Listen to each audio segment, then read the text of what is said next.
So our con team made some interesting comments. We'll see how valid they are. Throw it over to Simling. She'll talk about that. So I want to point out that they just said that the people will come to the hospital with this syndrome that we don't recognize, we don't know how to treat them. That is why we need the research. So when we have the research, we make a new drugs, we make antidote, so we can treat those toxidrome that we don't recognize. So this is what I have to say now, and I pass it to Mike. Okay. One of the points our con side made was that they said $95 billion is spent on research and development in 2005, and a lot of that they said might be due to frivolous research involving these designer drugs. Well, I guess that's somewhat of a valid point. That will be grossly overshadowed by the amount of money that we would now spend on prosecuting these people with the designer drugs. People are going to find a way to get a hold of these designer drugs, whether a legit chemist in a laboratory makes it or somebody in a trailer with their own chemical set is going to make it. So people are going to get this substance no matter what, and if we start prosecuting it, we're going to already stretch out our thin police force that has other things that they could worry about. So not only are we going to have to hire more police, which no city has money for, we're going to increase court costs that are already backing up with the number of criminal cases we have. And if we prosecute these people and they go to prison, all our jails are overcrowded with what we believe are more serious crimes than these.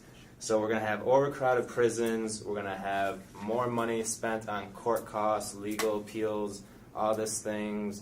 And it's been shown many a times involving many other things, such as like prosecuting the death penalty, that court costs can add up so much. And we believe that while they spend some money on research and development that some people might not think is necessary, to try to think you'd save money by making this illegal, we believe the inverse, that it'll actually cost the country a whole lot more. Okay, just a couple more things. It was touched on about the bill that they just passed in Senate. The bill doesn't really compare to what we're talking about here. Yes, it has some sort of validity, but we're talking here about K2 and spice and bath salts, which are relatively natural products. They don't require a sophisticated laboratory to research. Anybody can pretty much make them with any kind of base information. And in the age that we're in, with the amount of information that is available on the internet, saying that by banning these is going to go away is an archaic argument. You can't stop the flow of information. We have to do our best to adapt to society, to work with what we have, and give these legitimate medicinal chemists who know the compounds the best, that know the techniques, the ability to study these, the ability to find cures, to find treatments. Without doing that, it's just going to grow the problem. And I think the $15 billion we spend on the war of drugs will only continue to increase, and it won't save lives. One of the things that they said was that if you make these things illegal, like it's not going to do a lot of good because people are going to do it anyways.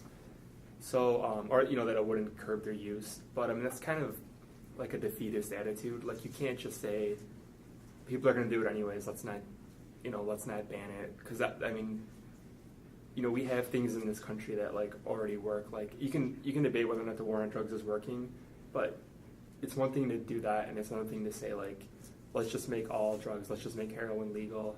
Like we have ways to control. Like we have we have laws in place, controlled substance acts in place to do that. So for them to say like that, let's not even try to control it because it's not going to do any good. Like taking an extremely harmful substance and just putting it out there for everybody it's not going to work, basically. On that note, we have things like gun laws. Guns are dangerous when they aren't restricted. So if people are going to have guns anyways without adhering to our regulations, are we just not going to have a law regarding guns because some people don't follow it? Another point that was made was prohibition, and I'd like to point out that I don't really think that the two are the same. I think it's kind of comparing apples to oranges. Prohibition was when we took something, alcohol, that was used by a good amount of the population, and we completely made it illegal and said, you can't have this anymore. And right now we're talking about research that is done by a fairly small percentage of our population. So I don't think that we can really compare something that was used by almost everyone to something that doesn't apply to a good majority of the people in the country. Also, in terms of that these people are going to get their hands on things anyway, that might be true, but we're definitely making it a lot easier for them by publishing journals with here's your formula, have at it. And yes, we can't stop them from getting the information on their own and synthesizing these things, but why would we make it that much easier for them when there are so many other things that our research dollars would be so much better spent on, like more efficacious chemotherapy, maybe a new class of antibiotics, since there are super bugs out there that none of our antibiotics work for right now. And so I think that there are better ways to spend our research and development money that aren't going to give a free hand to people that want to experiment with recreational drugs. So in closing, there were some interesting points brought up, but to debate the fact that we should limit legitimate medicinal chemists to what they can research is an argument that would have been made hundreds of years ago. We're in a society now that values technology, that values advancing, and you can't limit advancements based on the probability that a small amount of people might abuse this information. It's going to do a large disservice to our population because, like we said, the majority of these so-called designer drugs, while may have their basis from legitimate medicinal chemists, are made in clandestine laboratories, and that information is already available. This problem is going to continue to grow unless we allow our researchers to use these materials to synthesize new compounds, to research them, to find ways to antidote and to find ways to treat these. It's a necessity to fight this concept we have in our society right now. So we would like to close with just reiterating what we have said all along, that these drugs are dangerous.